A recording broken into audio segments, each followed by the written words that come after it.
Tonight we have another special long-length episode that compiles a number of our stories together into one. This time we'll be enjoying 4 of our visits to Lily's rainy day bakery. The first is a story called Pumpkin Pie and Coffee, followed by Baked Apples on a Blustery Day, The Perfect Batch of Cookies, and A Foggy Day for Fudge. To really help set the mood, we're going to play the sound of rain throughout in the background. I hope you enjoy listening to some of our all-time favourites here tonight, all written by Shady Grove Oliver, and all narrated by me.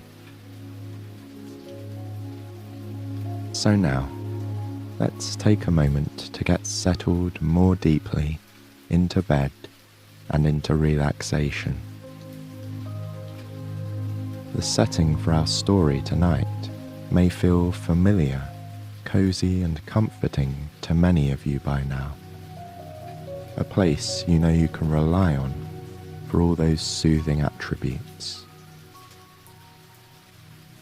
And the spot you're in right now, snuggling into bed, may well bring you that same sense of familiarity and comfort.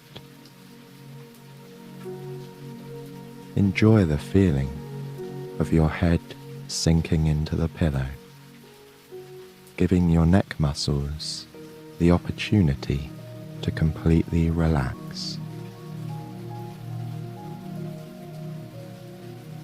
And embrace the luxurious sense of your entire body gradually easing into a deep state of rest.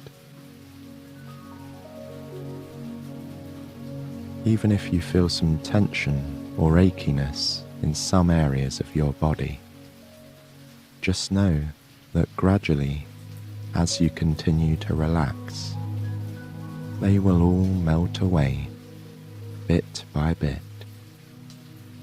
allowing you to drift into a soft and soothing sleep.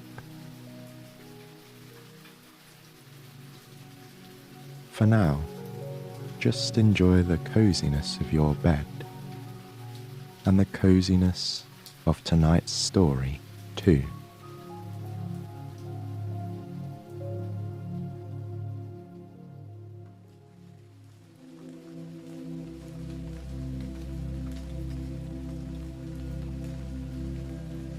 The raindrops patter softly against the bedroom window.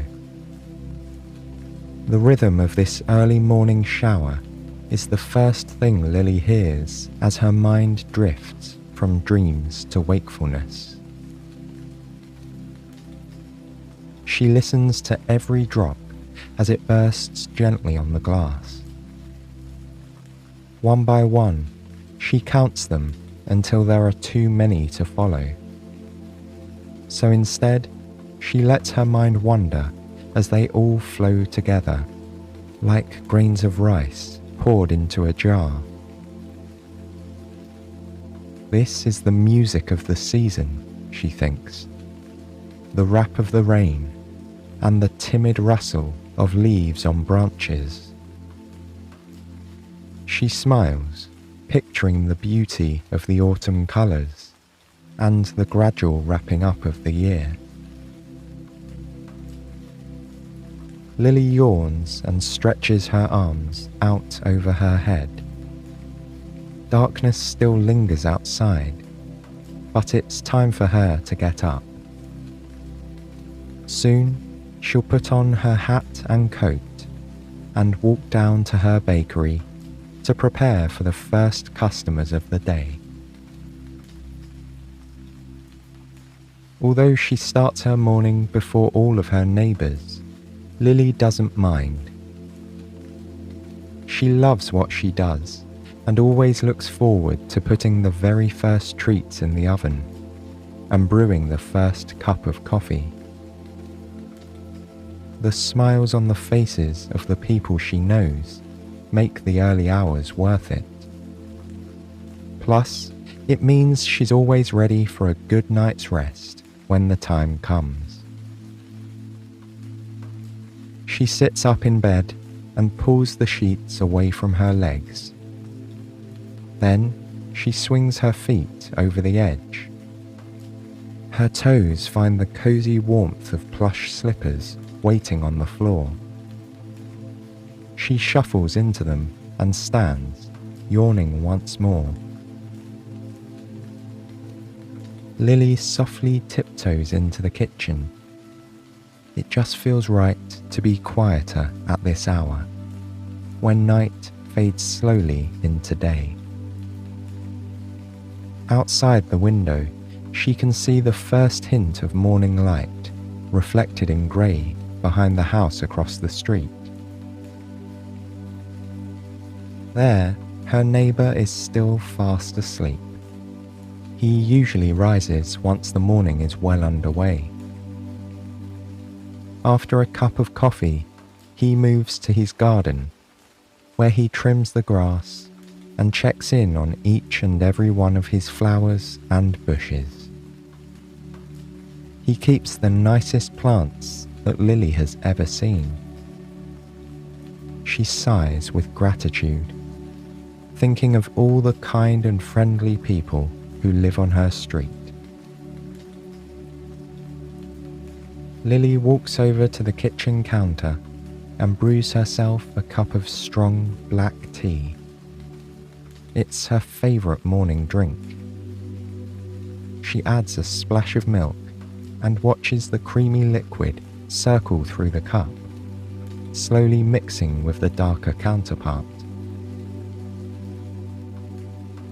Carefully, she carries it over to her spot on the wooden seat beneath the kitchen window. She sits down and brings the steaming cup to her lips. The first sip is always the best. She welcomes the taste in her mouth. The tea warms her from the inside, like the embers of a cozy fire on a chilly day.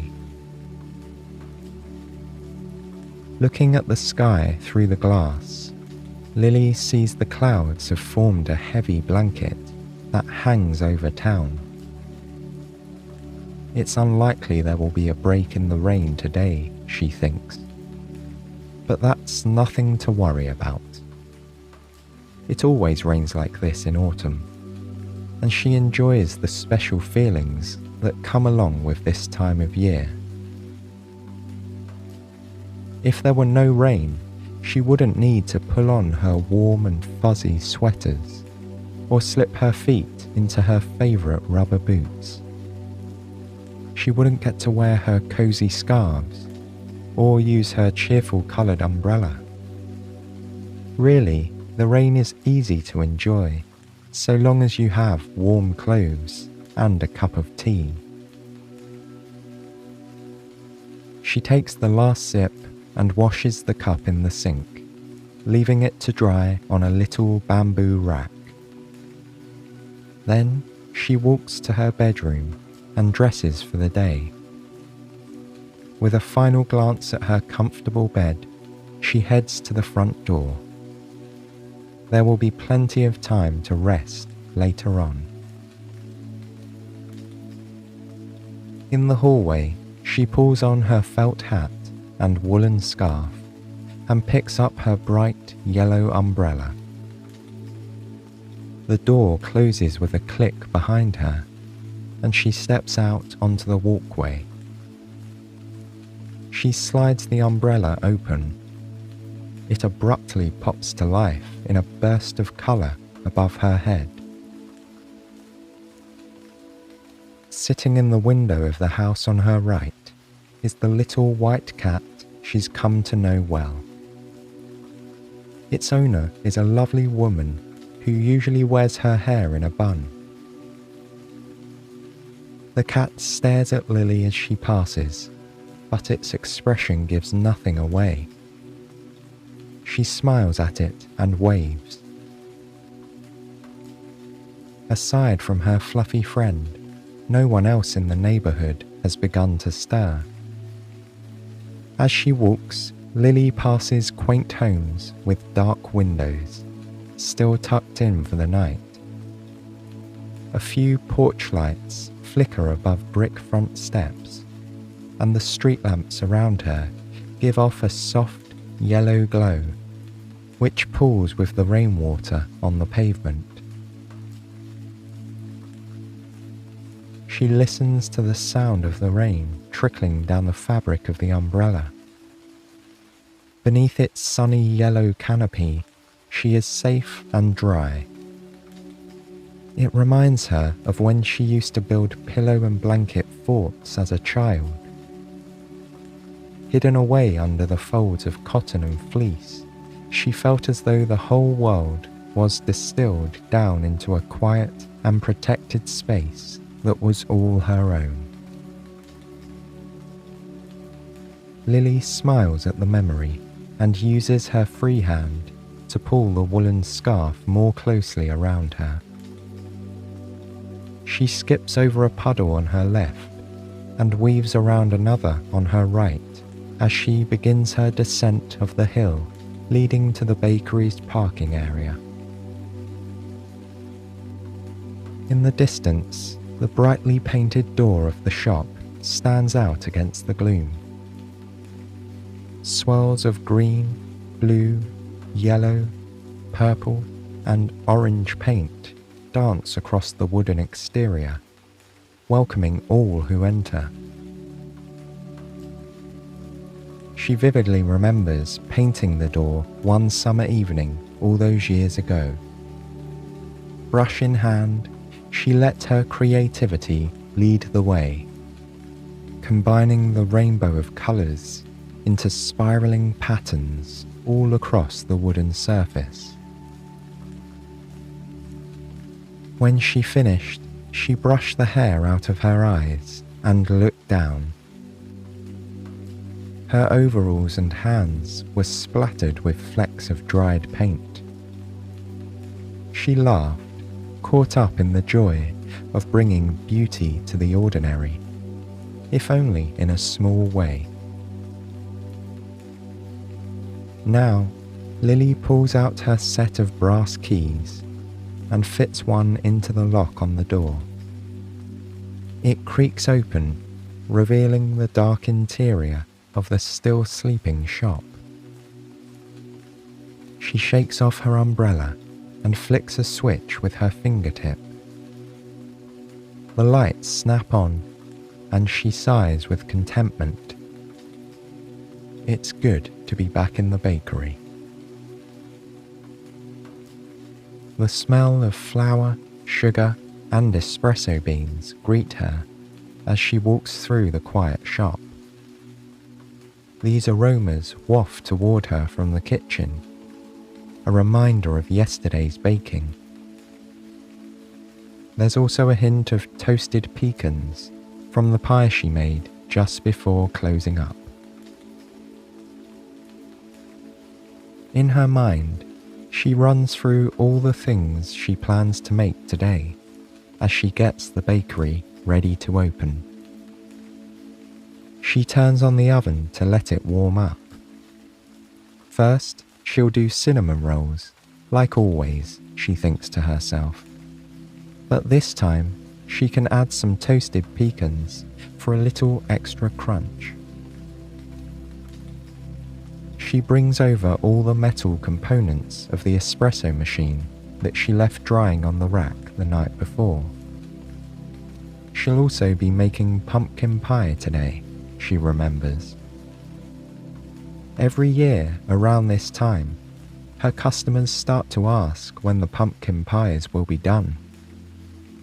Some people like to order by the slice, but there are always a few hoping to bring home a whole pie to share with their family. Lily walks over to the cozy seating area and reaches down against the wall. Her fingertips find a plug, which she inserts into the socket. Strands of fairy lights twinkle to life above her head. For a moment, she stops moving and her mind settles. Lily takes a deep breath in and looks up at the lights. As she exhales, a sense of calm washes over her. It's important to slow down and enjoy the small moments, she thinks. After all, these are the ones that make life magical. With the lights shimmering on the ceiling, she walks over to the counter and into the small, open kitchen area. From here, she has a clear view of the whole shop and can easily move from her baking table to the espresso machine when people come in. She pulls 2 large white buckets of dough out from under the counter. The sticky dough has been rising here overnight. She pours it onto the wooden surface and spreads it out flat. Then she sprinkles it with cinnamon, sugar, and toasted pecans, and uses the tips of her fingers to roll it into a large log. She slices it into discs, which have delicate spirals of filling running through them. She dusts the tops of each with more cinnamon sugar and then sets the tray in the oven to bake. After a few minutes, the delicious aroma of fresh cinnamon rolls wafts through the bakery. The comforting scent and the warmth of the oven intermingle, making Lily feel right at home. A while later, the oven beeps. She takes out the tray of rolls and sets it on a wire rack to cool. Now, it's time to start on the pie. She makes her way to the pantry at the back of the kitchen and opens the door. Lily thinks of this space as her own magic room, packed full of all the ingredients and supplies that she could possibly need.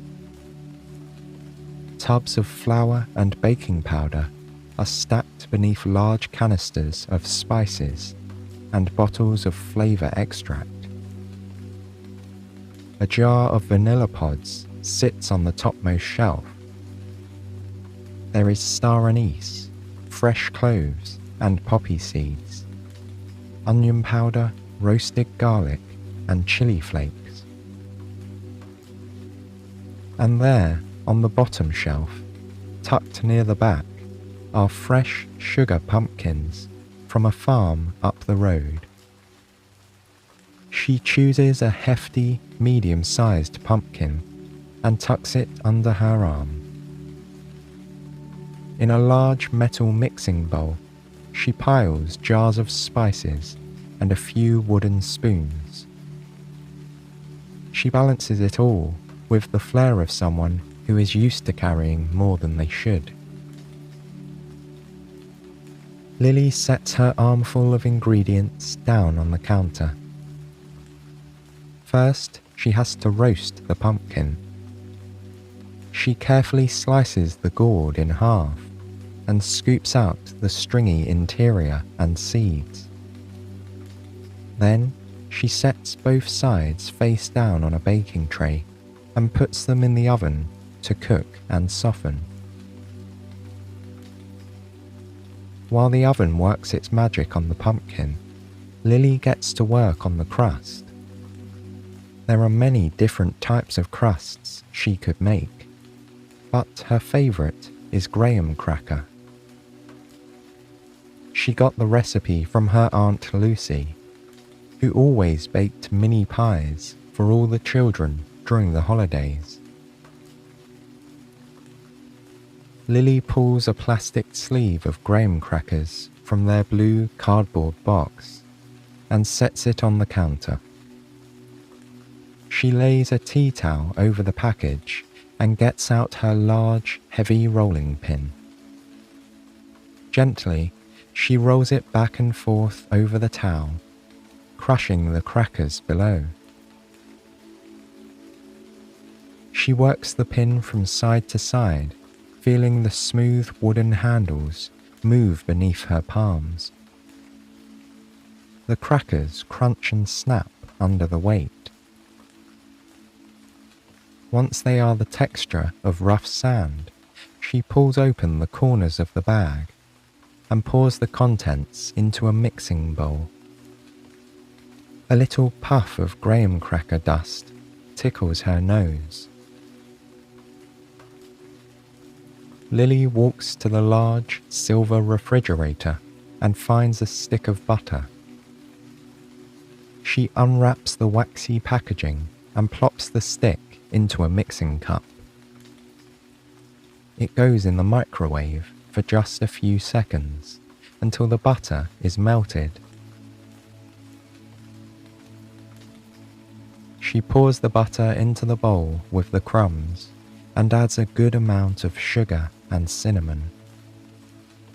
Using a long wooden spoon, she mixes them all together until they feel like wet sand. With her fingers, she spreads the mixture into the bottom and sides of a shallow pie dish. She works over the crust methodically, careful not to let it crack along the edges. She pushes and presses, a little more here, a little less there. Before long, it forms an even brown base. The oven beeps once again. Lily pulls on her thick, colourful oven mitts and lifts out the tray of pumpkin. Then she slides the pie dish into its place. She sets the timer for 12 minutes, just enough to get the crust a little bit crunchy, so it holds up under the weight of the liquid filling. Just then, she hears a creak as the wooden door swings open. Her first customer of the day has arrived. As always, it's Seamus, the kind elderly man who likes to read his paper with a cup of coffee and a cinnamon roll. The only exception is on days like today, when she makes pumpkin pie. He smiles at Lily as she pours a long, thin stream of coffee into a mug. He's been coming into her shop for so many years, he doesn't even have to order anymore. By the time he reaches the counter and wishes her a good morning, Lily already has his breakfast ready to go. "Smells like pumpkin pie is on the menu," he says to her, taking his coffee in hand. She smiles and promises to bring him out a slice as soon as it's finished baking. He thanks her and takes up his usual seat by the window, snapping open the crisp fold of the morning newspaper. Now that he's here, it really feels like the day has begun. Lily enjoys working while Seamus is in the shop. He is as much a part of this place as any of her other regular customers.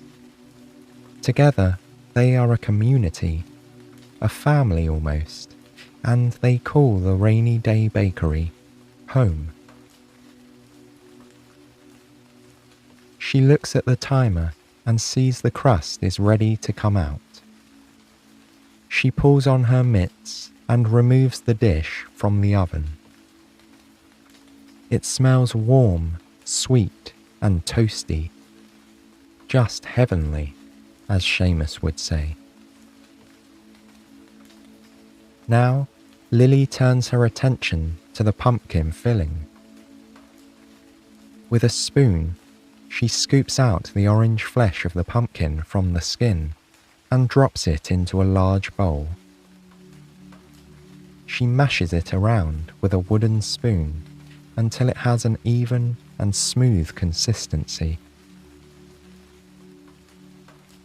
She brings over eggs and heavy cream from the refrigerator and begins cracking the eggs one by one, adding them to the pumpkin.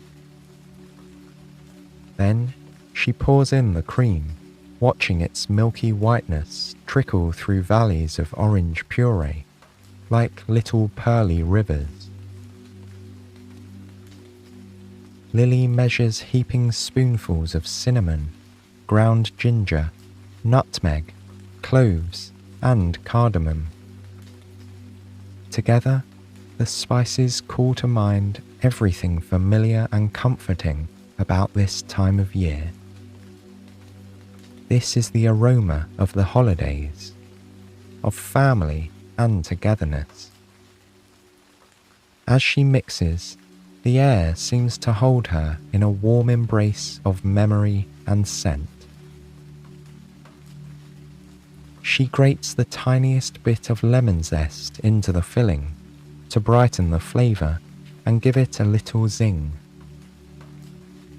She stirs it one more time until the mixture is perfectly smooth and silky. Carefully, she pours the filling into the crust, using a spatula to clean the sides of the bowl and get every last drop. Then she slowly carries the wobbly pie to the oven and puts it down gently on the rack. With the timer set, she has a few moments to rest. She leans back against her table and looks out over the shop. There's a bookshelf in the corner where people have left little paperbacks and large, hardbound art books. She's put in a few mystery novels herself over the years. After she finishes reading them, she likes to pass them on to someone else, knowing they'll bring the same kind of joy to new eyes. Near the shelf, there's a small, hand-painted children's rocking chair. She found it in a second-hand shop years ago and brought it into the bakery for her smaller customers. Over time, various children added their own special touches to the chair. Now, it's decorated with flowers and bees, squiggly lines and little scratches. The beep from the oven pulls Lily back to the baking at hand. The pie is ready. She opens the oven door and a hot breeze meets her cheeks like dragon's breath. It carries with it the nutty and savoury sweet aroma of warm pumpkin pie. Lily pulls the dish out of the oven and sets it on the counter. It cools there while she cleans up all the mixing bowls, rolling pins, and measuring cups. Over by the window, she can see Seamus casting curious looks towards the pie. She laughs and cuts him a slice. On second thought, she cuts an extra piece for herself, too. It's been a long morning already, and she can think of nothing better than sitting with an old friend for a taste of something sweet.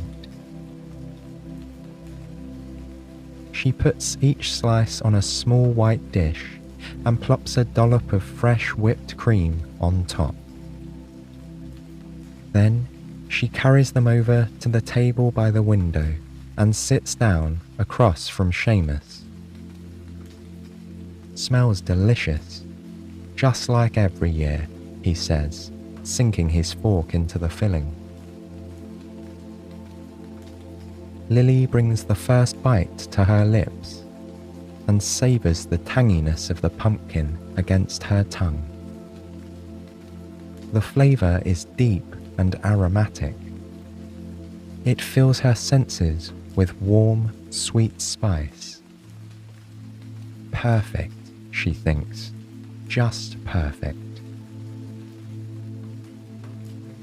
As she eats her pie, she looks around with pride at her little bakery. Seamus smiles. Good friends are excellent company on autumn days like this, she thinks. She looks at the fairy lights and watches them twinkle to the rhythmic pattering of the rain against the window. These are the details that make this place feel like home, Lily thinks. The bakery tells the story of its customers, of all the people who have ever walked through its creaky wooden door. She smiles, contented, knowing this is exactly where she's meant to be.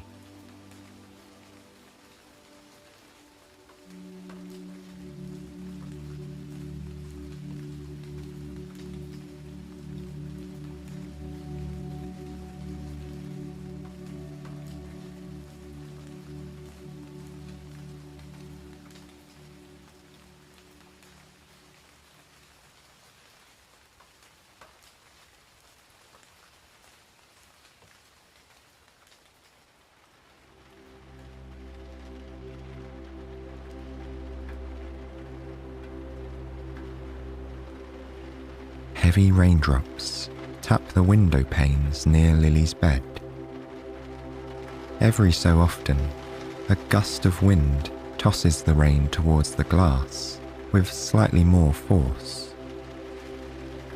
Lily lies under the covers with her eyes closed, listening to the sound of the storm, ebb and flow. It's sure to be a blustery day, she thinks to herself. These final moments in bed before she rises in the morning are some of Lily's favourites, when her thoughts are dreamy and her mind still remembers the feeling of deep sleep. Before long, she feels a yawn overtaking her and reaches her arms up and out in a big stretch. Next, she circles her ankles a few times to the right and then to the left, so they're ready to move when she steps out of bed. Lily takes a deep breath in and then lets it out slowly as her body relaxes into the soft comfort of the sheets. Just a minute more, she thinks to herself, with a hint of a smile. The rain taps the window in waves, as though curtains of water are opening and closing overhead. Another large gust of wind rattles the branches of the tree outside and sends a flurry of raindrops towards the house. Days like this are always exciting for Lily, when the weather seems wild and unpredictable. It's as though the rain and wind encourage her to be a bit more spontaneous herself. With that thought, she pushes herself up until she's sitting on the edge of the bed, and then stands, glancing out the window as she does. As always, it's still dark outside. Lily wakes up earlier than most people in town, as she has to have the bakery open and ready by the time everyone else is starting their day.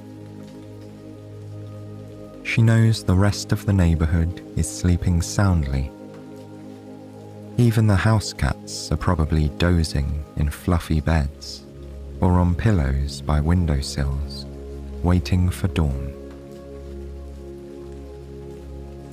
Lily slides her feet into her comfy slippers and then pads softly into the kitchen. The first thing she does is put on the kettle for a nice cup of strong, hot tea. She leans against the counter as she waits for the water to boil, listening to the bubbles beginning to rumble within. Lily takes out a small metal tea ball from the drawer and fills it with fragrant strands of loose-leaf black tea. Each leaf stands at a funny angle in the ball, so she has to be careful not to let any of them fall out as she twists on the top. She hangs the tea ball over the side of her cup by a tiny metal hook and chain. When the water is ready, she pours it over the tea. Bubbles rise up from within the metal ball, and it floats slightly before sinking to the bottom. A fan of tea colour spreads out from it, shading the clear water as it swirls around. Lily lifts the cup to her nose and inhales deeply. She loves the smell of hot tea on a chilly morning. Feeling spontaneous, she decides to skip her usual splash of milk, opting to drink it black today. But still desiring the comfort of her routine, she carries it over to the wooden seat beneath the kitchen window. This is where she always drinks her morning tea, gazing out at the sleepy neighbourhood on the other side of the glass. Some mornings, the first rays of light would already be shining through the clouds by this time. But today, the sky is heavy and dark. A blanket of grey clouds hangs low over town, and the rain is continuous, shifted only by the ever-changing wind. She can see how it bends and sways the branches of the tree across the street. It's definitely coat weather today, she decides. Lily sips her tea slowly, feeling herself warming up a bit more with every drop. She wiggles her toes inside her fuzzy slippers, enjoying the way it sends a tingling sensation across her skin. This is the most perfectly cozy morning, she thinks to herself. When she finishes her tea, she washes out the cup and sets it to dry on a bamboo rack by the sink. Although the sun hasn't come out yet, Lily knows it's time to get ready to head down to the bakery. After so many years of opening her shop each and every morning, Lily feels as though she has an internal clock that's calibrated to the second. She intuitively knows when she should be finishing her tea and when she needs to step out the door in order to make it to the bakery in good time. Lily shuffles into her bedroom and picks out a grey shirt to wear. It's a fitting colour to match the weather outside. When she's dressed, she heads to the front door. She slips on her thick wool coat and buttons it up at the front. Then she wraps a chunky, cable-knit scarf around her neck. One of her regular customers, Rose, made it for her 2 winters ago. Now, it's one of her most cherished pieces of clothing. Every time she pulls it on, she thinks of all the people she's able to call friend, and it makes her feel warm and toasty inside. Lily pulls one edge of the scarf up over her chin and then tucks the ends into her wool coat. She takes out a large pair of gloves from the coat pockets, slipping them on one by one. The last thing she has to get is her trusty yellow umbrella. Now, she's ready to head out. She closes the door behind her and pauses on the front step to open the umbrella. The wind pushes against it, making it hard to raise the slider up to expand the canopy. But with a little determination, Lily gets it open, adding a splash of yellow to the otherwise dark morning. Bracing herself against the wind, she steps out onto the sidewalk. Heavy raindrops thunder against the fabric of the umbrella. The sound is magnified beneath it, so she can hear the plop and splat of every drop. On her right, she spies the small white cat that's always waiting for her in her neighbour's window.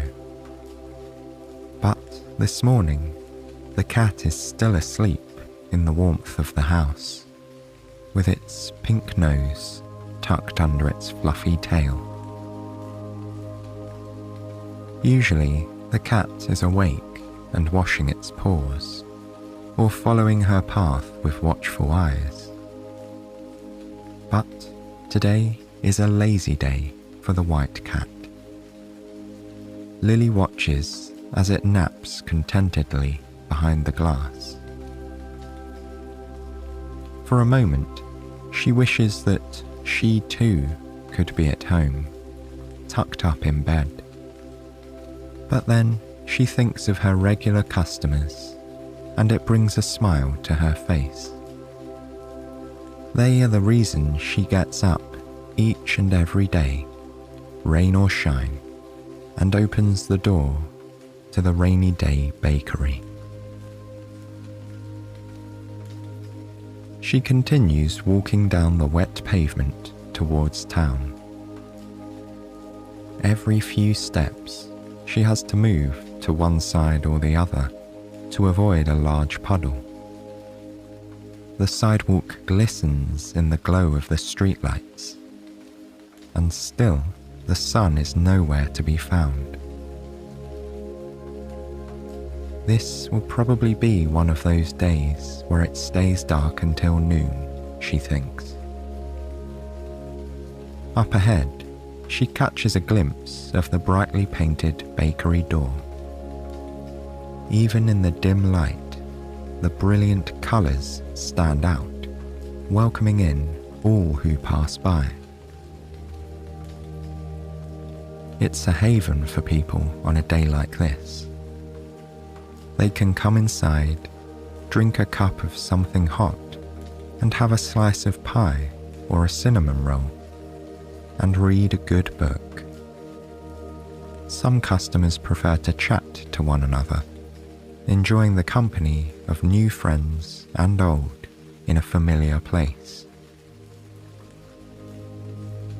Her bakery really has become part of the fabric of this community, she realizes. It's a home away from home, a spot where everyone can find something to make them feel happy and content. Just as this thought crosses her mind, a gust of wind rumples the fabric of her umbrella. The handle jumps in her fingers, and before she knows what's happening, the top canopy of the umbrella has blown backwards. No longer protected from the rain, Lily makes a dash for the colourful door. She pulls out her set of brass keys and inserts the right one into the lock. She clutches her bent umbrella under her arm and pushes open the door to reveal the dark, silent bakery. Lily wipes her feet on the entry mat so she won't leave quite as many wet footprints in her wake. Then she flicks the light switch with her fingertip, illuminating the small shop. Now that she's able to see a bit better, Lily looks down to inspect the damage to her yellow umbrella. Unfortunately, several of the connecting pieces of metal are bent in the wrong direction. Also, the slider no longer catches, so the canopy doesn't stay propped open anymore. With a sigh, she places the umbrella down on the ground in the entryway. It has served her well for many years, but it's time for a replacement. Lily had planned to be in the bakery all day, so she isn't sure when she'll have time to shop for a new one. It might end up being a very damp walk home tonight, she thinks to herself. But that's all right. She's used to the weather here, and she'll just have to make the best of it. Lily takes a deep breath to clear her mind, and then exhales, refocusing on the tasks of the day. She smells the familiar hints of espresso beans, flour, and pecans, lingering from the evening before. On a typical day, she makes cinnamon rolls first thing. But like with her tea, she's feeling spontaneous. Maybe it's the wind or the rain pattering heavily on the ground outside. But Lily thinks it's time for a change. She heads into the cozy seating area and leans down to plug in a strand of fairy lights. Within moments, they twinkle on overhead like diamonds. With a bit more pep in her step, she walks back into the pantry. She runs her gaze over the shelves, stacked high with baking supplies and ingredients. But what do I want to make today? She whispers to herself. She made a blueberry pie 2 days ago, lemon squares and pecan rolls yesterday, and chocolate muffins last week. Those are all favourites with the customers. But then, Lily considers what would make her happy. A few years back, Lily found her grandmother's cookbook on a shelf in the family house. While she was leafing through it, she came across a recipe she'd never tried before. It looked intriguing, so she marked her place with a piece of scratch paper in the spine. Lily's grandmother's cookbook now resides on a dark wooden bookshelf standing against the back wall of the pantry. With a smile, Lily walks over to the book and opens it to the correct page. The recipe is simply titled Baked Apples. In the margins of the page, yellowed with time, Lily sees her grandmother's recognizable scrawl. Her note reads, "Perfect for a chilly autumn day." Here and there, across the page, her grandmother wrote in corrections to the original recipe, little tips and slight changes of measurements to make the final product even better. This is what I'll make today, Lily decides, it's time to try something new. The ingredient list is fairly simple.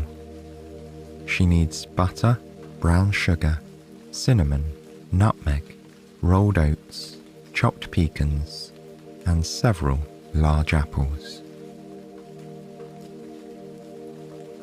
Lily gathers the ingredients and carries them back behind the counter. She leaves the butter out to soften. Then she begins preparing the nuts. She chops them coarsely and sets them to the side before measuring out the oats. Finally, she turns on the oven and leaves it to preheat. The next part of the recipe is a bit trickier. She has to core the apples and make a pocket for the filling without splitting them in half. Her grandmother wrote in the margin beside it, "Use paring knife and spoon," it instructs her.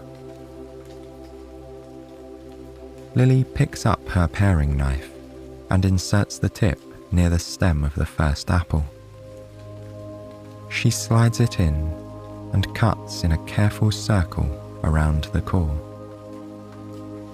Then she twists it slowly to help the core detach closer to the bottom. With a gentle pull, it comes free. The hollowed out apple reminds her of a pumpkin with its seeds removed. She sets the fruit aside and moves on to the next one. Soon, the task feels routine. She's able to remove the core with one swift movement, over and over again, until she has a row of apples ready to be filled. Next, it's time to make the filling. Lily gathers the softened butter, sugar, cinnamon, and nutmeg, and mashes them all together with a wooden spoon. When the spices are evenly distributed, she stirs in the oats and pecan pieces. Then she takes a spoon and carefully stuffs the filling into the apples, right up to the top. When the apples are prepared, she lines them up carefully in ceramic pie dishes. Lily pours water into each dish, so the bottoms of the apples are just submerged. Prevents drying and burning, her grandmother wrote. Finally, she's ready to put them into the oven. She slides her hands into thick oven mitts and places the pie dishes on the metal racks. Lily closes the oven door and sets the timer to let her know when she needs to check them. As she's beginning to clear up her workspace, she hears the door to the bakery creak open.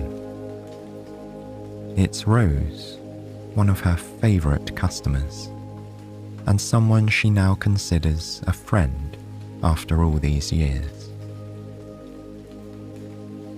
Rose smiles and waves from the door before unwrapping her scarf and hanging it over the back of a chair. Lily has her coffee ready by the time she's heading over to the counter.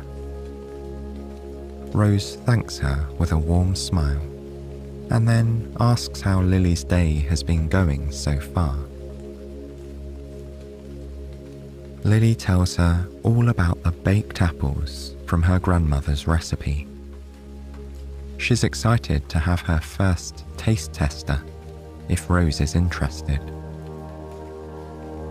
The pair chat about the weather and how it's an especially blustery autumn day. Then, with a sigh, Lily mentions her broken umbrella.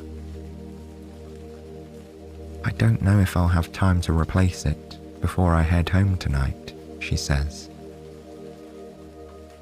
Rose pats her on the arm. I'm sure it will all turn out just fine, she replies, before carrying her coffee to her table and sitting down. Soon after, one of the other regular customers, Seamus, arrives. Lily brings him his coffee and promises him a baked apple when they're out of the oven. One by one, all of her morning customers file in. Some of them look like they've run through the storm, wearing coats splattered with raindrops. Others carry folded newspapers over their heads or open the door to shake out their umbrellas. She serves them a variety of coffees, teas, and sweets. When the timer goes off, Lily turns away from the seating area and faces the oven. She carefully pulls out the pie dishes filled with apples, which are now soft and gooey. Out of the corner of her eye, Lily notices Rose speaking with different customers. She wonders what they're all talking about at this time of the morning. But it's just a passing curiosity as her mind returns to the task at hand. She carefully plucks the apples out of the water-filled pie dishes and sets them on individual plates. Then she walks over to the refrigerator and takes out a carton of whipping cream. She pours some in a bowl and spoons a bit of sugar on top. Then she uses a handheld mixer to beat it into whipped cream. The mixer drones on as the beaters spin, and Lily watches Rose head out the door. But she hasn't even tried her baked apple yet, Lily thinks. When soft peaks form in the white cream, she stops beating. With a metal spoon, Lily drops a dollop of whipped cream on every apple, along with a drizzle of her famous caramel sauce. The warm fragrance of the hot apples and rich cream is tantalizing. It permeates the air, creating an atmosphere of homey comfort. She carries the first plate out to Seamus and sets it in front of him. Next, there are plates for the family in the corner, the woman with the newspaper, and the man who usually orders cranberry scones. As she's distributing the apples, Lily sees Rose walk back through the door. In her hand is a long, thin package wrapped in shiny paper. Rose beckons to Lily, who comes over. "This is for you," she says, handing her the package. On it is a handwritten note. "To Lily, from all your friends at the Rainy Day Bakery." Lily pulls open the paper to reveal a brand new umbrella inside. This one is green with yellow polka dots and a handle in the shape of a duck's head. "This might be the most cheerful umbrella I've ever seen in my whole life," Lily tells Rose as she admires it. "Thank you all so much." Looking around the room, Lily can see that the other customers are smiling widely too. This was a present from all of them, she realizes. A present from all of her friends. The thought fills Lily with warmth and joy. This place and these people give her a true sense of belonging. "I've got something for you too," she tells Rose with a wink, handing her one of the last 2 baked apples from her grandmother's recipe. The other, Lily keeps for herself. Together, they sit by the window, gazing at the wet, grey, and windy day outside. But here in the rainy day bakery, everything and everyone is safe, warm, and loved. Lily uses a spoon to scoop out some of the soft apple and gooey filling. It's perfectly spiced and deliciously sweet. And it's made even more so, knowing that her grandmother guided her along the way. And she's sharing it now with the best of friends.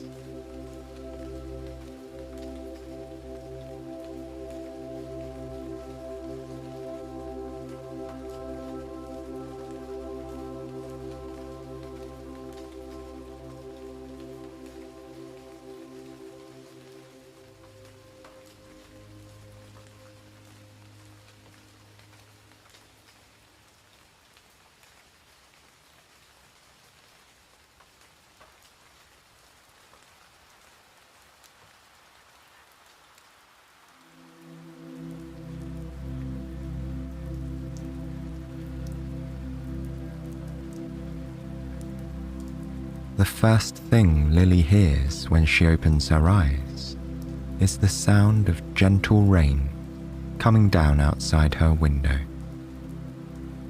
There isn't even a hint of wind, so it's just the steady, rhythmic sound of droplets hitting the ground.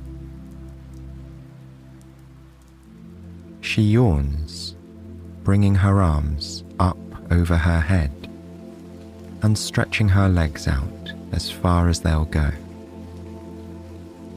Then she relaxes into her soft bed, enjoying these last few moments of restfulness before the day begins in earnest. Lily has a big day ahead. She'll be hosting the annual cookie decorating party at the bakery. She made several batches of sugar cookies yesterday, but she's still got more to do before people start arriving later this morning. This is one of her favourite times of year. The bakery is always a nice place to be, but on Cookie Day, it's full of warmth, laughter, and the smiling faces of her friends and neighbours. Lily stretches once more, and then shifts her legs over the side of the bed and sits up. Her fuzzy slippers are right where she left them last night. She puts them on and then pulls her robe off the hook on the back of her bedroom door. Snuggling into its cozy warmth, she walks quietly into the kitchen. Her morning routine is almost always the same. First, she puts the kettle on. While she waits, she fills a metal tea ball with a delicious cranberry orange spiced black tea. It's one of her favourites to drink in winter. When the water is hot, she pours it over the tea ball into the cup and breathes deeply as the spicy steam fills the air around her. She pours in a splash of milk and then carries it over to her wooden window seat. The sun rises later at this time of year, so it's still quite dark outside. She can see the hint of a nightlight in her neighbour's house across the street, but most people here are still asleep. Because she opens the bakery every morning, Lily has to be awake before everyone else. She's always enjoyed that part of her job, being the one to usher people into their day with a cup of coffee and something sweet. She hopes it helps them start off right. Although she gazes out the window for quite some time, the sky overhead stays dark and cloudy. They were forecasting snow today, she thinks to herself. I wonder if it will come after all. She brushes the back of her hand against the cold glass of the window. It just has to get a bit colder, she thinks with a smile. Snowy days always make the bakery a bit more magical to Lily. From where she works behind the counter, she has a clear view out the windows to the street. Whenever it snows, she likes watching it pile up on the pavements, where children run through it, laughing and smiling, or build snowmen by the street lamps. She's always enjoyed watching the rain too, of course, but everyone needs a little extra magic sometimes, she thinks to herself. Lily takes a last sip of tea and carries the cup over to the sink. She washes it and leaves it to dry on her bamboo rack. Then she heads back into her bedroom to get dressed.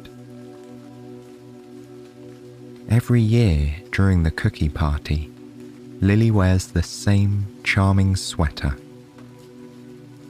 She got it several years ago as a Christmas gift.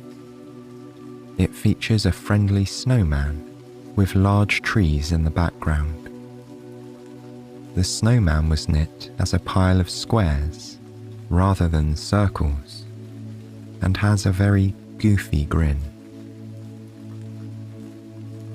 It makes her smile every time she wears it, and her customers always seem to enjoy it too.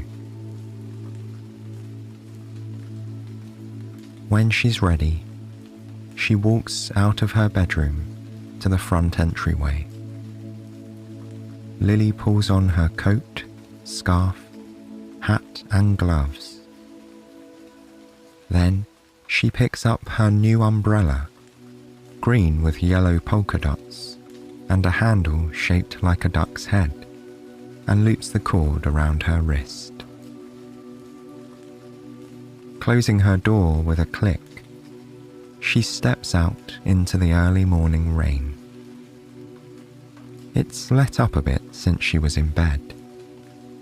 Now, it's more of a drizzle, but she still prefers the warm and dry comfort to be found beneath her umbrella. Lily slides it open and holds it above her head. The drops make a gentle pitter-patter on the cheerful fabric as she begins to walk down the road. Every time she uses this umbrella, it makes her think of her friends and long-time customers at the bakery. When her trusty old umbrella broke during an autumn storm, they bought her a new one as a gift. It was a gesture of kindness she thinks about often, and she's happy for the reminder on this rainy morning as she gazes up through the colourful polka dots streaked with lines of water. Looking over at her neighbour's window, she's surprised to see a black cat instead of a white one. It peers at her with watchful eyes as it presses its nose to the glass. Then, just behind it, Lily spots a flicker of white. Sure enough, it's a tail belonging to the cat she's used to seeing on her walk to work. She watches as the cats readjust and curl up together, like semicircles completing each other's pattern. How nice for the white cat to have a new friend, Lily thinks. Now they can keep each other company. With a smile, Lily continues on her way down to the bakery. Soon, the familiar multicoloured door comes into view. The first hint of dim grey morning light is playing on the horizon, and it's just enough for her to make out the different hand-painted hues.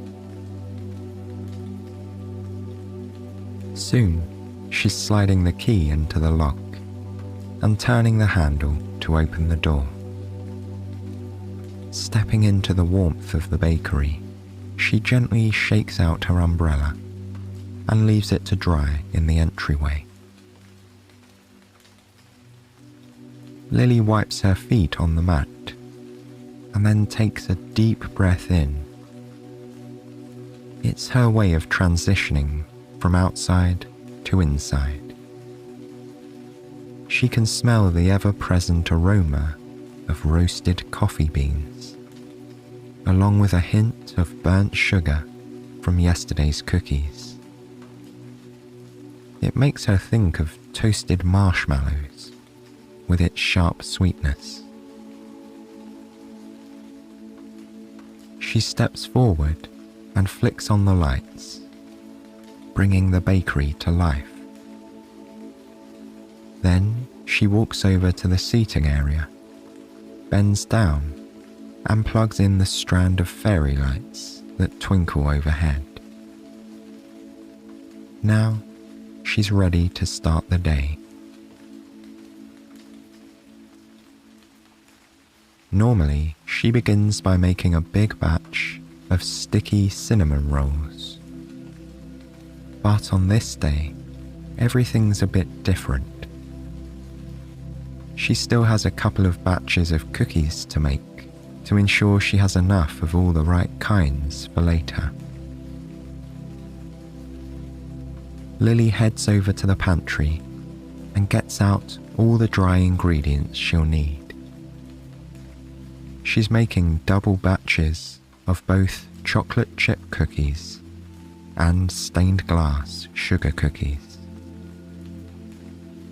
First, she pours out flour, white sugar, brown sugar, vanilla extract, black treacle, and chocolate chips. Then, she finds the cornstarch and salt. And finally, she pulls out a bag of colourful, hard candies. She'll melt these down to form the panes of glass in the stained glass cookies. From the refrigerator, she gets the baking soda and eggs. The butter has been softening on the countertop, so it's the perfect texture to use now. Lily divides everything by batch, then mixes the dry and wet ingredients in separate bowls. When she's ready, she combines these until the dough is the perfect consistency. For the chocolate chip cookies, she folds in the chips carefully so they don't break apart. Then piles the dough evenly onto a tray using an ice cream scoop and puts the tray in the oven to bake. For the stained glass cookies, she wraps the dough and then places it into the refrigerator to chill. This will help it firm up so it's easier to roll out and cut into shapes later on. Just as the delicious fragrance of baking cookies begins to fill the air, her first customer of the day walks in. As usual, it's Seamus, here for his cup of coffee and sweet treat. Most days, he enjoys a cinnamon roll, but on cookie day, he likes to be the first to sample whatever Lily has in the oven. Just to be sure they've turned out all right, he always jokes with a twinkle in his eye. She has his coffee poured before he reaches the counter and slides it across the wooden surface towards him. Seamus adjusts the newspaper he has folded under his arm before picking up the cup. "What kinds are you making this year?" he asks, eyeing the oven hopefully.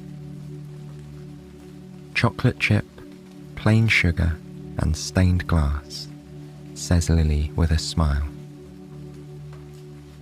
"I suppose I'll have to test out one of each, if you'll let me," he says. "After all, I've got to make sure they've turned out all right, don't I?" Lily laughs and nods her head. "Of course you do," she says. "I couldn't do cookie day without you." Seamus walks over to the window and sits down. He has the perfect view of the street with all its puddles, just as the first rays of morning light are beginning to fill the sky behind the thick cover of clouds. Though the sun has yet to break through the clouds, it makes them a lighter shade of grey. Just then, the timer tells Lily the chocolate chip cookies are ready to come out of the oven. She slips her hands into her oven mitts and opens the door. A warm gust of air greets her as she peers inside. The cookies are puffy and golden brown, and the chocolate is gooey and thick, even though it's still holding its shape more or less. She pulls out the tray and sets it on a wire rack to cool. The warm, sugary smell of freshly baked cookies fills the bakery. It's a magical scent, Lily thinks, making every place it appears feel more like home. Soon, it's time for her to retrieve the sugar cookie dough from the refrigerator. It's cold and firm to the touch. Setting it on her wooden table, she takes out her rolling pin. With smooth, deliberate motions, she rolls out the dough until it's the perfect thickness. Then, she uses square, rectangular, and circular cookie cutters to shape it. Once she has the basic outlines, she uses a second set of cutters to remove smaller designs from the center of the cookies. There are bells, trees, ornaments, snowflakes, and more. She takes the cookies and arranges them on a prepared baking sheet. Next, she divides handfuls of the colourful hard candy into bags by shade. Using her rolling pin, she crushes the candy into tiny pieces. Then, she uses a teaspoon to sprinkle the sweet dustings into the cut-out centres of the cookies. When they're heated, the candy bits will melt together, forming stained glass held in place on all sides by a cookie window frame. Once they're ready, she takes the trays and slides them into the oven to bake. For a few moments, Lily can slow down and enjoy the day unfolding before her. The sky is brighter now, though it's still drizzling outside. People are beginning to come out of their homes, some walking, others driving. A handful of other customers trickle in, one by one, including Rose, one of her regulars, and Gwen Spencer, along with her 2 young twin boys. The only reason Lily can tell the twins apart is because one wears glasses and one doesn't. Otherwise, they are dressed exactly the same, in red shirts and blue jeans, with green, fuzzy Walker socks. The twins are only 2 years old, and they both enjoy toddling around the bakery, playing in the kids' corner and greeting the other guests. They also know they are likely to get a sweet treat from Lily whenever they come to visit. Seeing them reminds Lily that she still has some preparation to do before the cookie party begins. Wiping her hands on her apron, she walks over to the pantry and gathers all of the cookie decorating supplies she can find. There are sprinkles in every shape and colour, thin ones, flat ones, and round gold and silver balls. She also finds jars of coloured decorative sugar, green, blue, red, yellow and purple. There are chocolate curls, coconut flakes, and tins of crushed peppermint candy. She places them all into a large basket, which she carries out to the seating area. She lays out an assortment of decorations on every table, along with tubes of icing sugar and colourful gel, and shakers filled with powdered sugar. Finally, from the very back of the pantry, she pulls out a large metal tree. Each of the branches is ribbed so that ornaments can be hung from it all the way down. But instead of ornaments, the tree will hold as many of the decorated cookies as it can.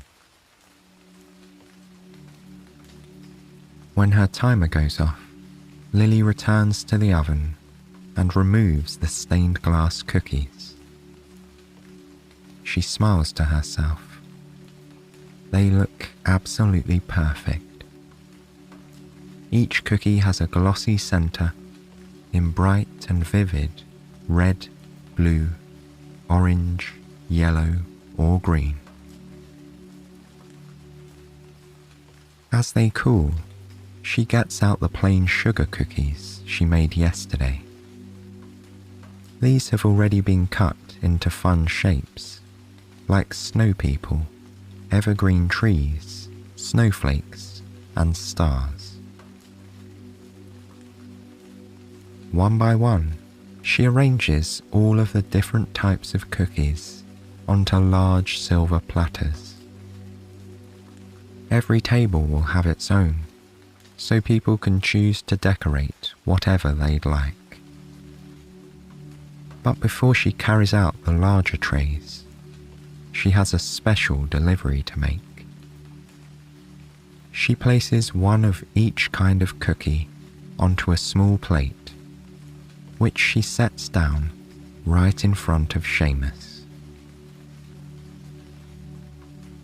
He smiles broadly as he lifts the chocolate chip cookie to his mouth. Taking a bite, he sighs with contentment. "I think these are the best cookies you've ever made," he says. "In fact, I think they're the perfect cookies." This is what he tells her every year about each of the cookies. Happiness wells up inside Lily as she thinks of the satisfaction of a job well done. Every time she bakes a cinnamon roll, a croissant, or a cookie that someone enjoys, the knowledge makes her day a little brighter. Returning to the counter, she retrieves each of the larger trays and sets them on the tables. Then, glancing up at the clock, she sees that it's just about time for people to start arriving. As if on cue, the door opens and the first guests wander inside. It's one of the new families in town. They glance around with an endearing shyness. Lily waves to them and lets them know they can choose a table and start any time they'd like. They smile gratefully and pick a spot close to the door. Next comes an elderly couple who are here visiting their grandchildren. They always stop by if they have time while they're in town. They sit near Seamus, exchanging friendly greetings before settling in. One by one, people Lily knows from around town pour into her bakery. Old and young, by themselves or with family and friends. All are welcome to the annual cookie decorating party. Everyone finds a place to sit or stand around the tables, crowded with supplies. Before long, the whole shop is abuzz with chatter, laughter, and the sound of people shaking sprinkles, squeezing icing tubes, and having fun. Looking around the cozy space, Lily feels completely at peace. She can't imagine a better place to be than right here, feeling the warmth and comfort of community. As the thought crosses her mind, she glances out the window in time to see the very first snowflakes fall to the ground. Soon, one of the children sees them too. "It's snowing," the girl says, tapping her mother on the shoulder and pointing through the glass. Lily hears the chatter slow to quiet whispering as everyone turns to gaze out the window. A delicate dusting of snow appears on everything outside, from cars to street lamps and paving stones. For a moment, she wonders if her neighbour's cats are watching the snow falling outside their window too. Perhaps it's the joy of being around everyone in the bakery, or maybe it's the magical nature of winter. Lily isn't sure, but she's drawn outside to feel the touch of snow on her skin, even for just a moment. Quietly, she slips around the front of the counter and over to the door. She pulls it open and steps outside. Looking up to the sky, Lily spreads her arms out to either side and twirls slowly in a circle. Snowflakes land on her cheeks and nose, and she smiles, her eyes crinkling at the corners. Feeling like a child again, she sticks out her tongue and catches a cold snowflake on it. More land on her arms and in the palms of her hands as she turns, laughing to herself. Then she pauses for a moment, still looking skyward, to appreciate the beauty of the snowy day. Everything seems quieter, covered in a magical hush brought by the snow. In the distance, a crow waddles across the white ground, leaving a trail of footprints behind it. Lily's boots have left imprints in the snow too, she sees. With a happy smile, she waves goodbye to the crow and the snow, and makes her way back inside the warm and toasty bakery.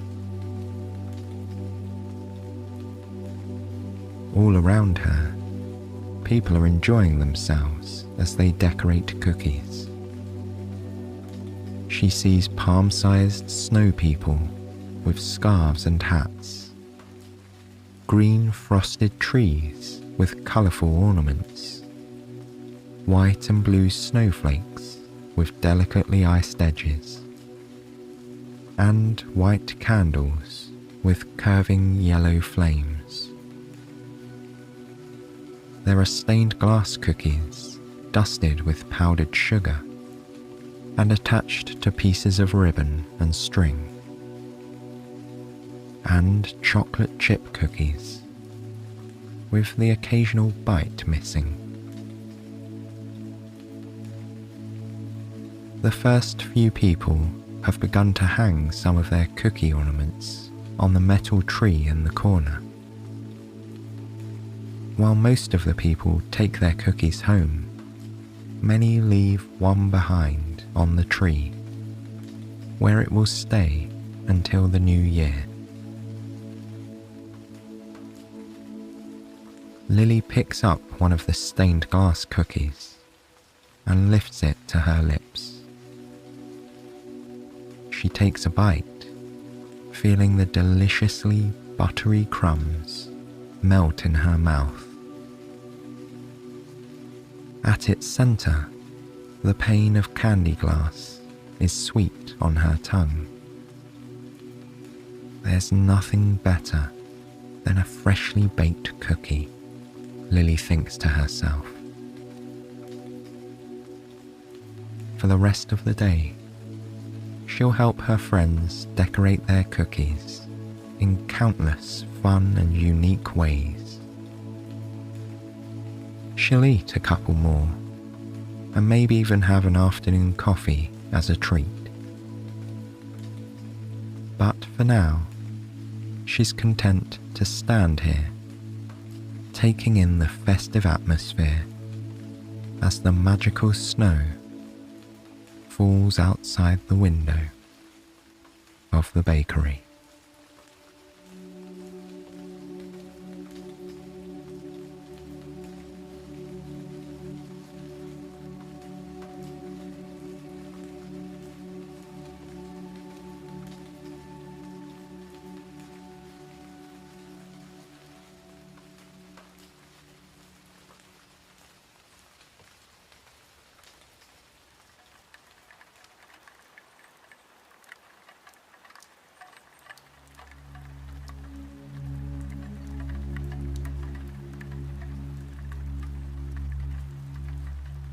a delicate rain pattering on the glass gently eases Lily into wakefulness. She doesn't open her eyes at first, but keeps them softly closed as she savors a few more moments of rest. Without realizing it, she dozes off, the sound of the rainfall mingling with visions of damp streets and puddles in her mind. And then, slowly, the dream fades as her mind returns to her bedroom. Lily smiles and opens her eyes at last, grateful for the few extra minutes of sleep. Even now, the sound of the rain is growing faint. It might let up altogether, she thinks, as she stretches her arms above her head. She traces circles with her toes, feeling her ankles warming up with every turn. Then she slides her legs over the edge of the bed. Once her feet have found their comfy slippers, Lily makes her way into the kitchen. Like she does most mornings, she puts the kettle on for a nice cup of tea. She loves the sound of the bubbles forming inside it. It's familiar and soothing, a kind of cozy background noise to the otherwise quiet morning. Bubbles and rain are the two things Lily can always depend on at this time of day that make this place feel like home before the sun comes out. She thinks about the other small, meaningful details of her life as she spoons dry tea leaves into a metal tea ball. Twisting on the top, she hangs the ball by a tiny chain from the rim of her mug. Once the water has boiled, Lily pours it over the leaves. She watches the hot water take on the colour of the tea leaves as they steep. This is a detail she appreciates. No matter how many mornings she watches her tea, it always creates new colour patterns in the mug. The act of making tea is familiar and yet new and exciting at the same time, she thinks. Lily pours a splash of milk into her tea and then carries it over to her wooden window seat. Looking out through the glass, she can see her neighbourhood is still shrouded in darkness.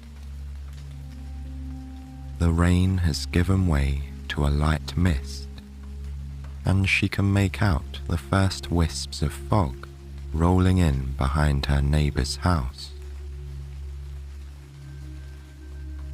The man who lives across the street keeps a beautiful garden during the spring and summer months. Even now, in autumn, everything growing around his house seems perfectly in its place. The brown, red, and yellow leaves that have already fallen from the trees overhanging his lawn remind Lily of an artistic splattering of paint on a green canvas. He's still asleep at this time of morning. Most of the neighbourhood is. I must be one of the earliest risers in town, Lily thinks with a smile. But she doesn't mind the hours she has to keep to run the bakery. It makes her happy to know that her customers always have a place to go when they wake up too. As she gazes across the street, Lily notices a small bit of earth that's recently been turned. He must have planted his bulbs yesterday, she realizes. It reminds her that she should probably do the same. There's a small garden just outside the bakery, where Lily has experimented with planting various things over the years.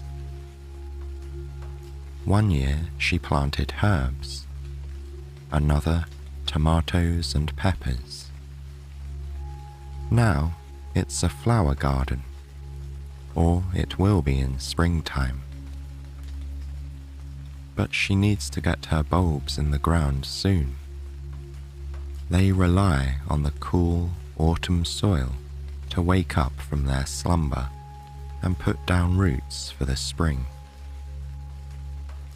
I'll have to remember to bring them with me to the bakery today, she tells herself. After finishing her tea, Lily takes one final glance out the window. The fog is rolling in around the house across the street now. Fog was in the forecast, Lily remembers. She's always enjoyed a good foggy day. There's something mysterious and magical about fog, she thinks, as though enchantments and worlds of possibility are hidden just out of sight. The thought makes her grin as she stands and carries her mug over to the sink. After washing it out, she leaves it to dry on the bamboo rack and heads into the bedroom to get dressed. Today, she chooses a red shirt with yellow details to wear. If it's going to be a grey day, she might as well bring a pop of colour with her outfit, she thinks. By the front door, she finds a paper bag filled with flower bulbs. They are fairly round, and in between hard and soft to the touch. The daffodil, narcissus, and crocus bulbs remind her of onions and garlic, while the hyacinth bulbs are reminiscent of turnips because of their reddish-purple colour. Lily slips on her coat and gently stuffs the bag with the flower bulbs into the large pocket. Then she puts on her hat and gloves and loops the handle of her green and yellow polka dot umbrella around her wrist. She opens the door and for a moment stands and looks out onto the quiet street. The fog is obscuring her view in all directions. She can only just make out the line where the pavement meets the road in front of her house. She imagines the rest of the homes are sleeping soundly, tucked away in gentle folds of grey. Lily takes a deep breath. The fog and the rain before it have had a cleansing effect on the air. It smells cool and rejuvenating. Feeling refreshed, she closes the door behind her and begins her walk. Small puddles dot the pavement, but none are so big that Lily has to walk around them. Her boots allow her to make her way through them with a little care and attention. It mustn't have been raining very hard, or for much time last night, she thinks.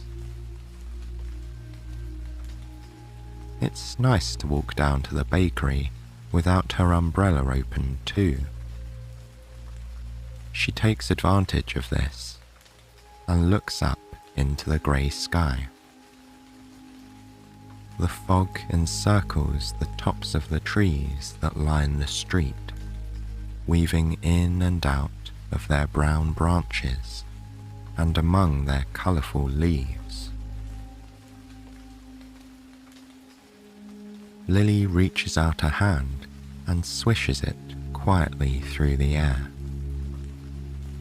She can feel the mist gathering on her skin. Looking at her hand once she pulls it back, she sees it's dotted with countless translucent droplets. Normally, she'd be tempted to wipe her fingers on her coat to dry them off.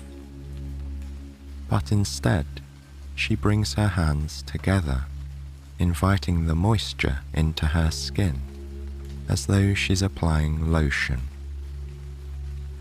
It's soothing, knowing she's connected to this place, this weather, to the trees and the sky.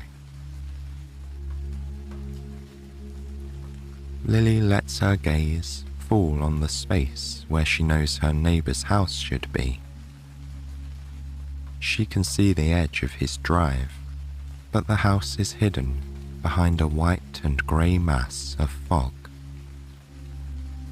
Her neighbour has 2 cats, one white and one black.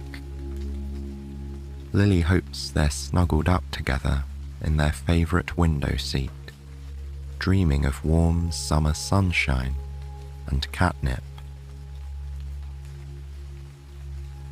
As she continues on her way, she listens to the rhythmic sound of her feet tapping the pavement with every step. The fog makes sounds feel closer than normal. Everything is amplified under this blanket of weather. It takes longer than usual for Lily to spot the bakery. Its recognizable, multicoloured door peeks out from behind a swirl of fog for just a moment, before being tucked away once again. Lily smiles. Even if she couldn't see the door at all, she'd still know it was there. She's done this very same walk every morning for so many years. She could probably find her way blindfolded.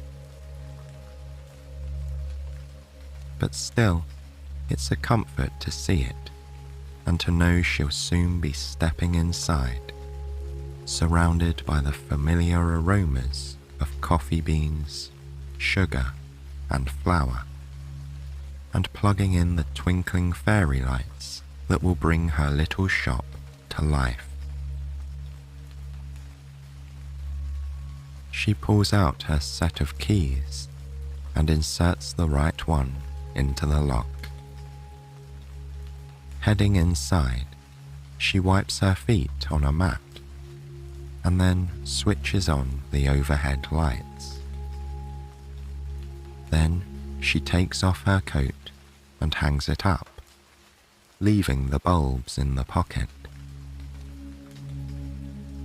Before going behind the counter, she finds the end of the strand of fairy lights in the seating area and plugs them in. They flicker to life above her. That might be my favourite moment of the day, she thinks to herself. She knows she's back home at the bakery as soon as the fairy lights are twinkling overhead. With a feeling of gratitude for this comforting space, she takes a deep breath, inhaling the deliciously familiar scents within it. The coffee beans smell acidic yet rich. The flour is dusty and reminds her of weekends spent with her grandmother, baking all sorts of wonderful treats. And the sugar is sweet and a little bit burnt, reminding her of days at the fair and holiday cookies shaped like trees and ornaments. Exhaling, she feels her muscles relax. She rolls her shoulders a few times, allowing them to warm up and stretch out. Then she walks behind the counter.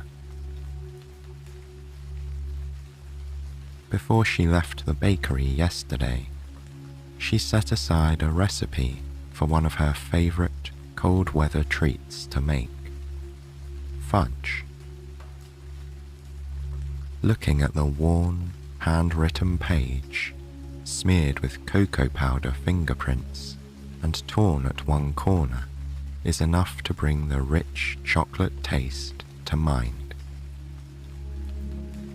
Yes, she thinks, this is exactly what I want to make today. One of her favorite things about this recipe is how simple it is. It only calls for 2 base ingredients: chocolate chips and sweetened condensed milk. Lily thinks for a moment about the flavors of fudge she'd like to make. Some of her regular customers always request peppermint, so she'll have to get out the peppermint extract and a package of candy canes to crush on top. Rose loves hazelnut fudge, so she'll need whole hazelnuts for the top. And finally, she's been in the mood for some rich orange chocolate. So that's what she'll make for herself.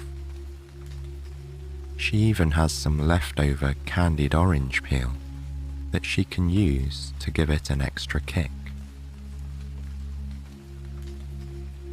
She heads into the pantry and finds her trusty double boiler, the right size pans, wax paper, chocolate chips, sweetened condensed milk, and all the flavorings and toppings. Balancing them in her arms, she carries them behind the counter. Setting them down carefully, Lily admires her shiny silver double boiler. It's the secret to well-melted chocolate chips, her mother told her. Over the years, she's used bowls over pots and other variations. But when it came time to open the bakery, her mother's words echoed in her mind. And so, she got her very own gleaming double boiler. Lily fills the bottom pot halfway with water, and then nestles the second pot on top. She places it on the stove, and then shakes a good portion of chocolate chips into the top pot. As the water below heats up, the steam melts the chocolate evenly without causing it to burn. With a wooden spoon, she gently stirs the chips, watching as they transform from hard to malleable to soft and gooey as they move round and round the pot. Soon, they've melted together into a molten lake of chocolate. Lily adds the sweetened condensed milk and stirs to combine them.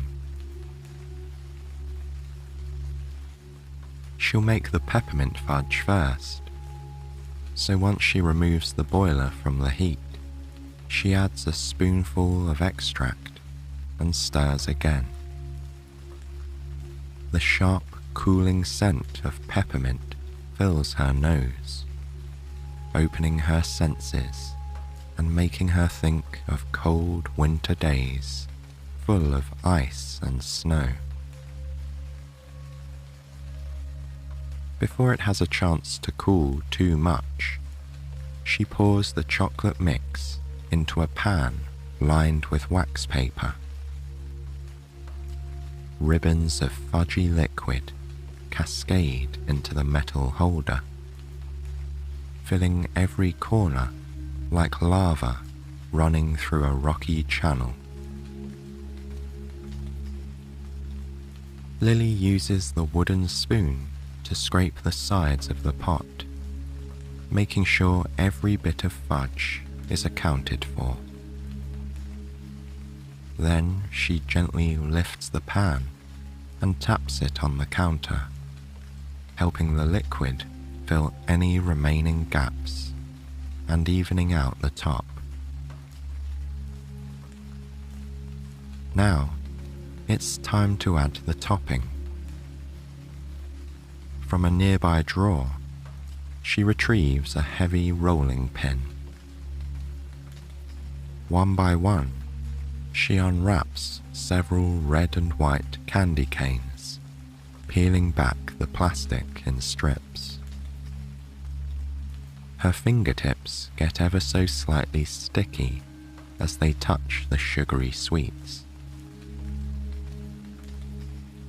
She places the candy canes in a bag between two towels, and then pushes the rolling pin back and forth on top. Subtle snapping noises let her know the candy is breaking apart.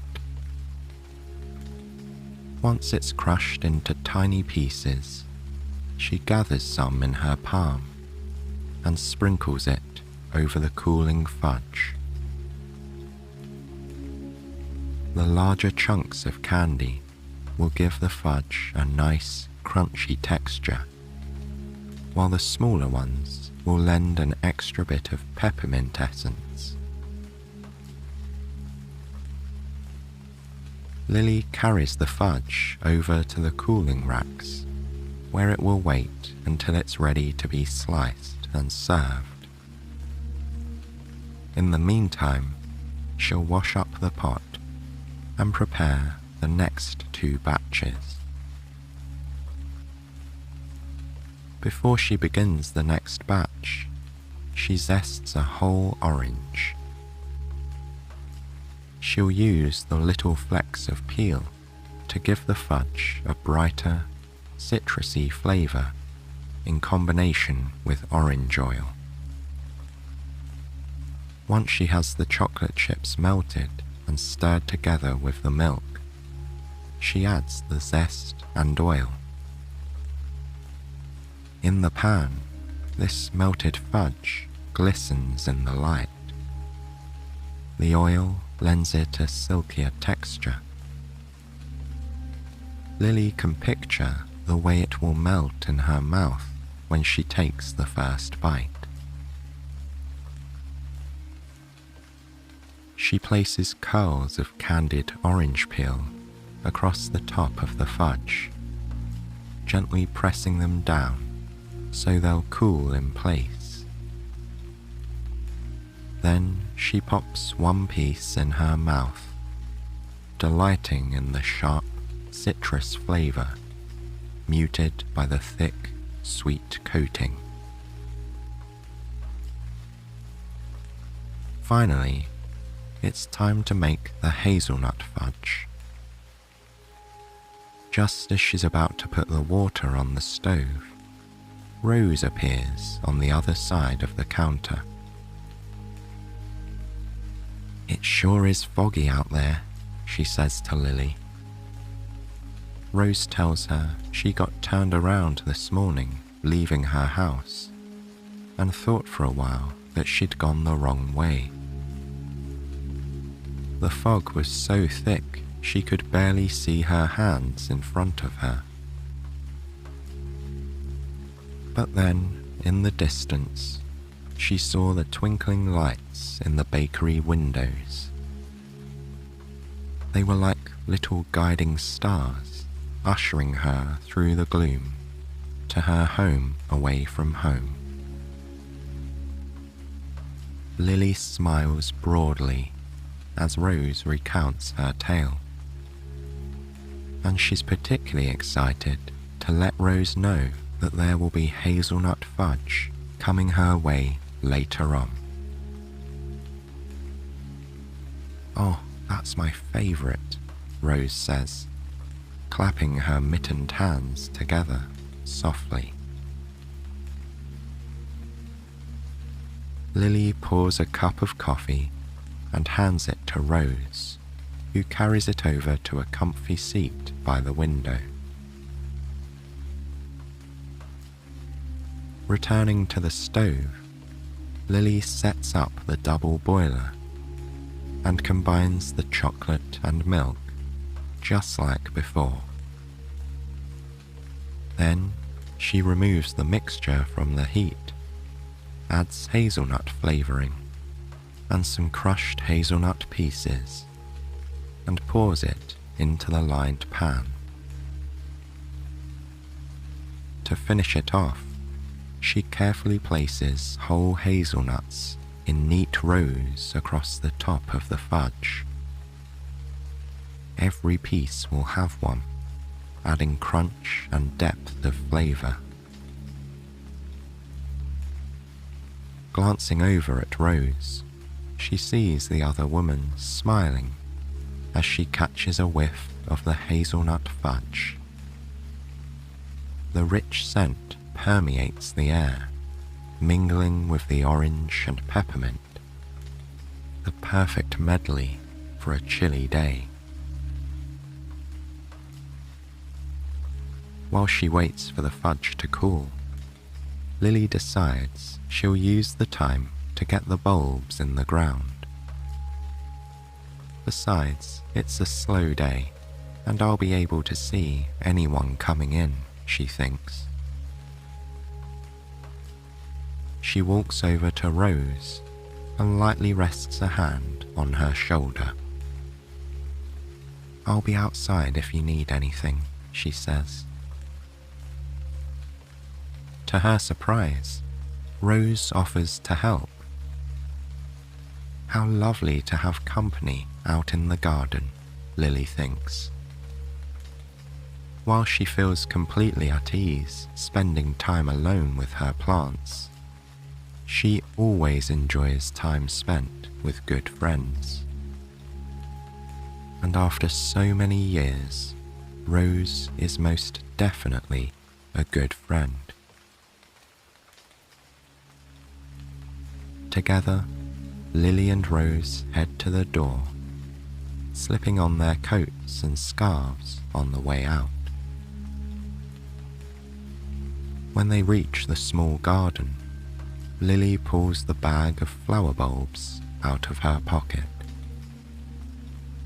Rose opens the top of a workbench where a few tools are stored and finds a couple of trowels. The two women kneel down on the ground, laughing together as they feel the dampness of the soil soaking into the knees of their trousers, and begin to dig. They chat about all the seasons they've watched go by here at this bakery.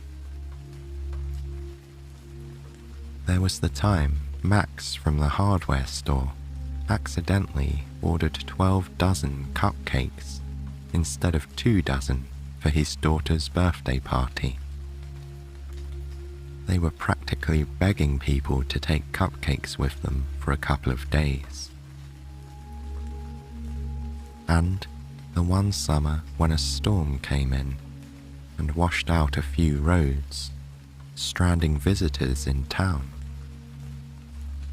Everyone congregated at the bakery, making coffee and snacks, and collecting blankets children's books, and more to keep their new guests comfortable until the roads were repaired. We've had some good times here, haven't we? Rose asks. Lily nods, patting down the soil around the last flower bowl. Standing up, she steps back to admire their work. Rose follows her. They stand together in companionable silence, sharing a moment of reflection and gratitude for years well spent. And Lily watches the fairy lights twinkle like guiding stars in the foggy gloom, leading all who need a home away from home, no matter the weather, to the rainy day bakery.